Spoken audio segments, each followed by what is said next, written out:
माता की। भारत माता की। भारत माता की। सभी दाना सयाणु दीदी, भोली चाचा, बड़ियों तय मेरू प्रणाम।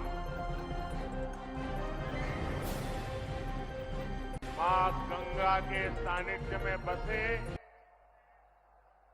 4 धाम के द्वार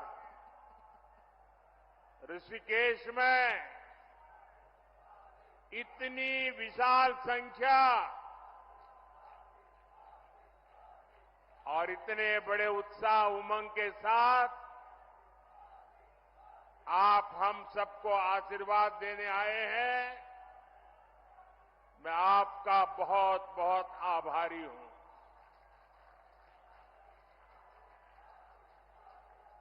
मैं उत्तराखंड आता हूं तो आपसे आशीर्वाद मांगने के साथ ही आप सभी परिवारजनों के साथ पुरानी यादें भी ताजा कर लेता हूं।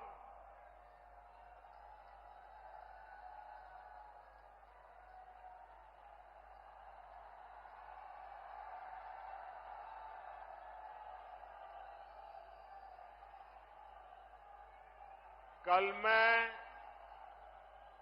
भारत के दक्षिणी छोर पर सागर तट पर बसे तमिलनाडु में था और वहां भी लोग कह रहे हैं फिर एक बार, फिर एक बार, फिर एक बार। आज हिमालय की गोद में बाबा केदार और बद्री विशाल के चरणों में हूं तो यहां भी वही गूंज है। फिर एक बार, फिर एक बार। हमारे यहां उत्तराखंड में ये तो देवभूमि है। देवताओं का आवाहन करने की परंपरा है और हुड़का का नाद देवताओं का आवाहन करने में ऊर्जा देता है। आज मुझे भी जनता जनार्दन जो देवता रूपी है उनका आह्वान करने के लिए हुड़का का नाद बजाने का सौभाग्य मिला। साथियों, एक गुंज इसलिए है क्योंकि देश के लोगों ने पूर्ण बहुमत वाली स्थिर सरकार का काम देखा है। आज देश में ऐसी सरकार है जिसने बीते 10 वर्ष में भारत को पहले के मुकाबले कई गुना मजबूत कर दिया है। मेरी बात से आप सहमत हैं? सहमत हैं? पूरी तरह सहमत हैं? जब जब देश में कमजोर और अस्थिर सरकार रही है तब तब दुश्मनों ने फायदा उठाया है। जब भारत में कमजोर और अस्थिर सरकारें थी तब भारत में आतंकवाद ने पैर पसारे। आज भारत में मोदी की मजबूत सरकार है, इसलिए आतंकवादियों को घर में घुसकर मारा जाता है।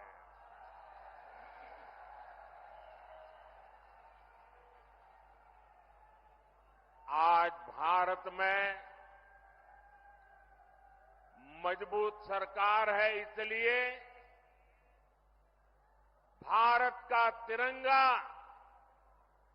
युद्ध क्षेत्र में भी सुरक्षा की गारंटी बन जाता है। ये भाजपा की मजबूत सरकार ही है जिसने 7 दशक बाद जम्मू कश्मीर से आर्टिकल 370 खत्म करने का साहस किया। ये भाजपा की मजबूत सरकार ही है जिसने 3 तलाक के खिलाफ कानून बनाया। ये भाजपा की मजबूत सरकार है जिसने महिलाओं को लोकसभा विधानसभा में आरक्षण दिया।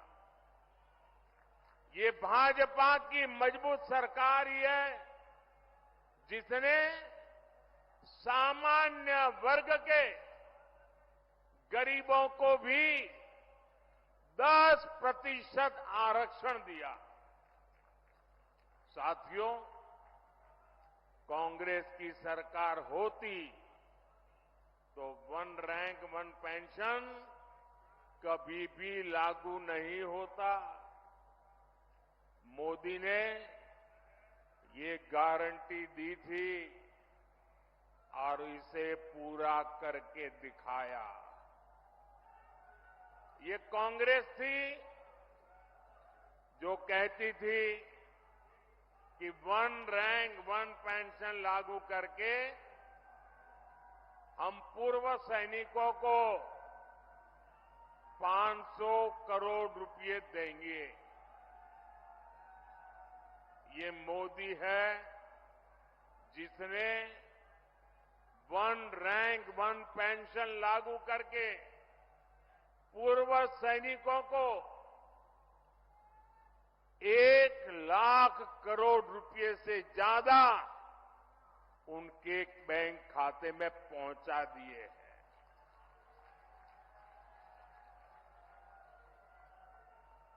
यहां उत्तराखंड में भी 1 रैंक 1 पेंशन के 3,500 करोड़ रुपए से ज्यादा सैनिक परिवारों को मिले हैं। भाइयों और बहनों, कांग्रेस के समय में तो जवानों के पास बुलेट प्रूफ जैकेट तक की कमी थी। दुश्मन की गोली से बचाने के लिए पुख्ता इंतजाम नहीं था।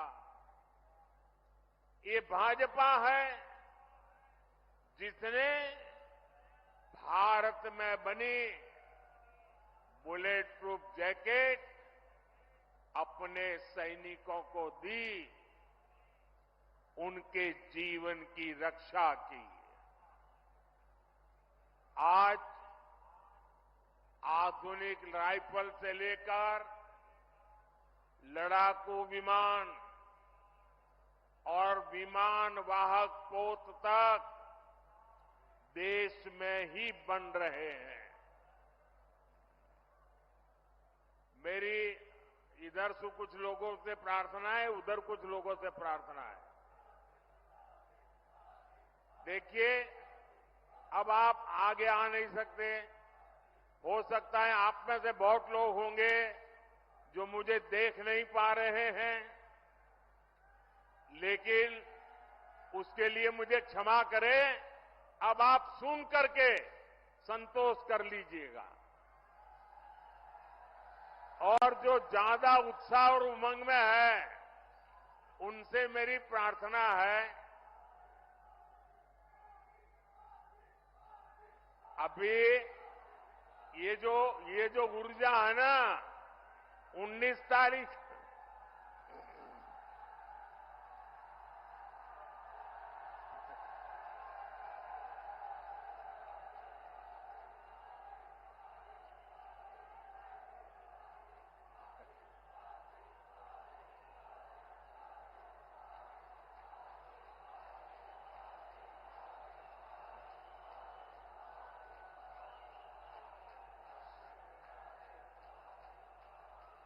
साथियों, ये जो ऊर्जा है ना, वो 19 तारीख तक हमें काम में लगाए रखनी है। सारी ऊर्जा आज बस खर्च कर दीजिए। आपका ये प्यार, आपका ये उत्साह मेरे सर आंखों पर है।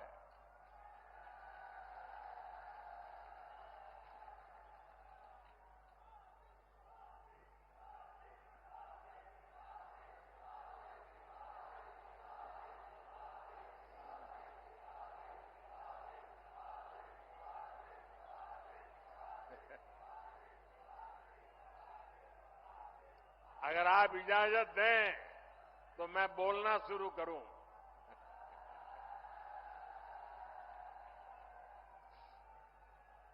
देखिए, उत्तराखंड वालों के लिए मैं आपका खुद का घर का हूं जी।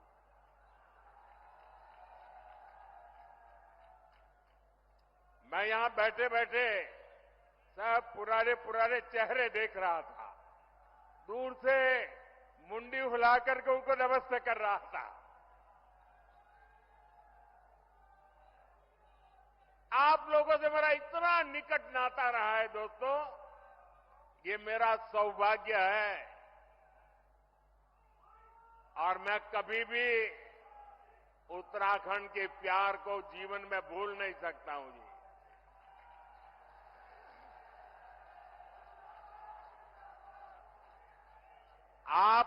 आप अगर मुझे अनुमति दे तो मैं बोलना शुरू करूं, लेकिन फिर आप एकदम से जोश में आ जाते हैं। तो आपकी इजाजत है? इजाजत है मैं बोलना शुरू करूं? कितने अच्छे लोग हैं आप।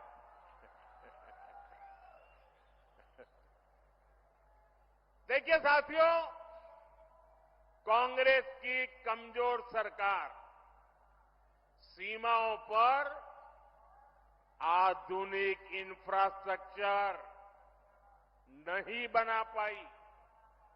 आज देखिए, पूरी सीमा पर आधुनिक सड़कें बन रही हैं, आधुनिक सुरंगें बन रही हैं। साथियों, कुछ साल पहले बाबा केदार के दर्शन के बाद मेरे मुंह से अचानक ही निकला था कि ये दशक उत्तराखंड का दशक है।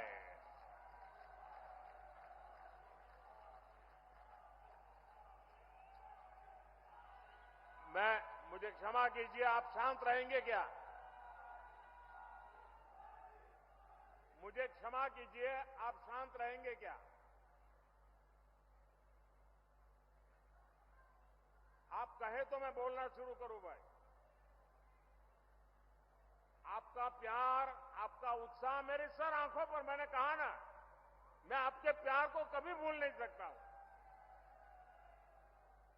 लेकिन मैं बोल ही ना पाऊं, इतना उत्साह करोगे तो इतने लोग हैं वो सुन नहीं पाएंगे। मुझे चिंता सबकी है, आपकी भी है। धन्यवाद भैया। हमारी सरकार उत्तराखंड के सामर्थ्य का लगातार विस्तार करने में जुटी है और इसमें बहुत बड़ी भूमिका पर्यटन की है, यात्रा की है, यात्रा धामों की है। ऋषिकेश तो आसपास के कई राज्यों के लिए, वहां के लोगों के लिए पर्यटन का सबसे महत्वपूर्ण केंद्र है। और एक जमाना था जब योग की पूरी दुनिया में धूम नहीं थी, तब भी दुनिया के कई देश के लोग जिज्ञासु के नाते योग के लिए ये हमारे ऋषिकेश आया करते थे। मुझे याद है, बहुत पुरानी घटना है, मैं एक बार यूएसए गया था। अब मुझे वो इतना इंटीरियर इलाके में मैं गया था कि मुझे कोई वेजिटेरियन खाना में तलाश रहा था। अब मुझे कहीं अता पता ही नहीं मिल रहा था इतने में एक छोटी सी दुकान में एक अमेरिकन नागरिक छोटी दुकान लेके बैठा हुआ था, लेकिन उसके गले में 3-4 रुद्राक्ष की मालाएं थी।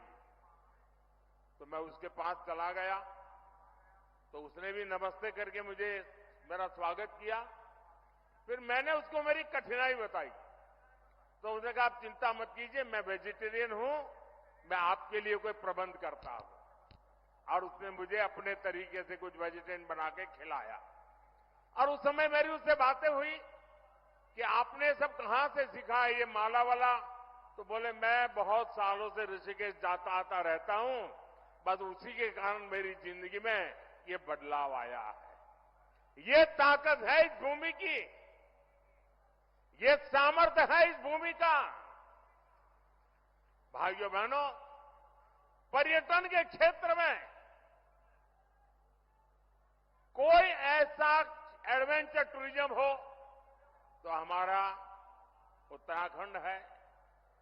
राफ्टिंग करना हो, युवाओं को यहां है। कैंपिंग करना हो, दिलचस्पी अगर उसमें है तो यहां पर है। या फिर आध्यात्म और योग में रुचि रखने वाले व्यक्ति हो, ऋषिकेश आकर हर कोई आनंद से भर जाता है। भाजपा सरकार उत्तराखंड के पर्यटन को बढ़ावा देकर रोजगार के नए अवसर तैयार कर रही है। इसके लिए हमारा फोकस इस बात पर है कि देश के किसी भी हिस्से से पर्यटकों के लिए उत्तराखंड के कोने कोने तक पहुंचना आसान होना चाहिए। इसलिए हम देवभूमि में रोडवेज, रेलवेज, एयरवेज की लगातार सुविधा बढ़ाते जा रहे हैं। यहां ऋषिकेश कर्णप्रयाग रेलवे लाइन पर तेजी से काम चल रहा है। दिल्ली से देहरादून की दूरी भी सिमट रही है। उत्तराखंड के जिन सीमावर्ती गांवों को कांग्रेस अंतिम गांव कहती थी, भाजपा उन्हें देश का पहला गांव मानकर विकास कर रही है। आपने देखा होगा, मानस खंड के तीर्थ स्थानों जैसे आदि कैलाश, ओम पर्वत दर्शन के लिए हेलीकॉप्टर सेवाएं शुरू हो गई है। यमुनोत्री, केदारनाथ और हेमकुंड साहब में रोपवे बनने से बहुत सुविधा हो जाएगी। सड़क के रास्ते जो दूरी तय करने में कई घंटे लगते थे, उसे कुछ ही समय में पूरा कर लिया जाएगा। 4 धाम परियोजना के तहत केदारनाथ, बद्रीनाथ, गंगोत्री और यमुनोत्री को लगभग 900 किलोमीटर लंबे हाईवे से जोड़ा जा रहा है। इन सब प्रयासों से श्रद्धालुओं को उत्तराखंड पहुंचने में काफी आसानी हो जाएगी। ये इसलिए हो रहा क्योंकि भाजपा की नीयत सही है और जब नीयत सही होती है तो नतीजे भी सही मिलते हैं। साथियों, 2027 तक केदारनाथ में एक साल के भीतर करीब 5 लाख श्रद्धालुओं को पहुंचने का रिकॉर्ड था। पिछले वर्ष करीब 20 लाख यात्री केदारनाथ के दर्शन के लिए आए। अगर पूरी 4 धाम यात्रा की बात करें तो पिछले वर्ष 55 लाख से ज्यादा श्रद्धालुओं ने उत्तराखंड की यात्रा की। पिछले वर्ष ही मैंने मानस खंड में आदि कैलाश और ओम पर्वत की यात्रा की थी। लोगों को हिमालय में स्थित ऐसी अलौकिक जगह को देखने का अवसर मिला, तब वहां भी सैकड़ों यात्री पहुंचने लगे हैं। पर्यटन का ये विस्तार सिर्फ एक सेक्टर का विस्तार नहीं है।